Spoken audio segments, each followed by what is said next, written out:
Hurricane Milton slams Florida, leaves trail of destruction. Hurricane Milton, a powerful Category 3 storm, swept across Florida on Monday, wreaking havoc with intense winds and heavy rain. The storm caused widespread destruction, severely damaging homes, hospitals, and vehicles across several cities. Tornadoes spawned by the storm further worsened the devastation. As emergency crews work through the chaos, the total number of lives lost is still unknown. Many areas are flooded, with power outages affecting thousands. Now barreling into the Atlantic Ocean, Hurricane Milton has left behind a battered Florida, with residents facing a long road to recovery. While surveying severe flooding in several feet of water, a full mile away from the Alafia River in Florida's Hillsborough County, Mike issued a strong warning to residents, urging them to evacuate immediately. With flood levels expected to rise throughout the day, Mike emphasized the growing risk, highlighting how rapidly conditions were deteriorating. Even areas far from the river, normally considered safe, are now submerged, underscoring the severity of the flooding.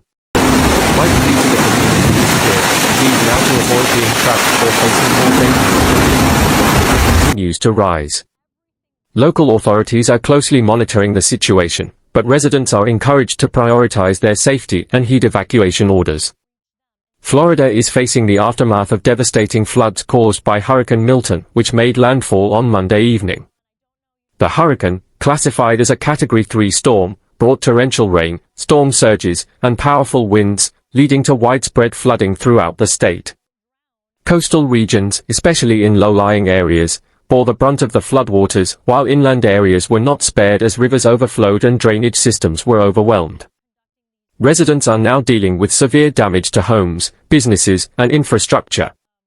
Streets remain submerged in many communities, with emergency responders working tirelessly to rescue those trapped by rising waters.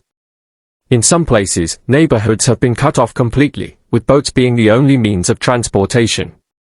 The floodwaters have also caused power outages, disrupted essential services, and raised concerns about water contamination.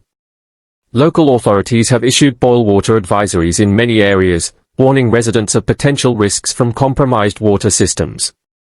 Additionally, the hurricane's aftermath has created unsafe conditions due to debris, downed power lines, and damaged buildings.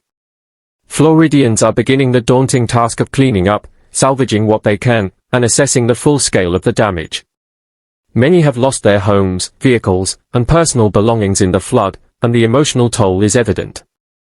Community efforts are underway, with volunteers, local organizations, and the National Guard stepping in to provide relief and support to those affected. As the floodwaters gradually recede, the focus is shifting toward long-term recovery. Rebuilding efforts will take months, if not years, and the financial cost of the damage is expected to be in the billions. However, resilience remains strong in Florida, with residents coming together to help one another through this difficult time. News from Nature Reality TV.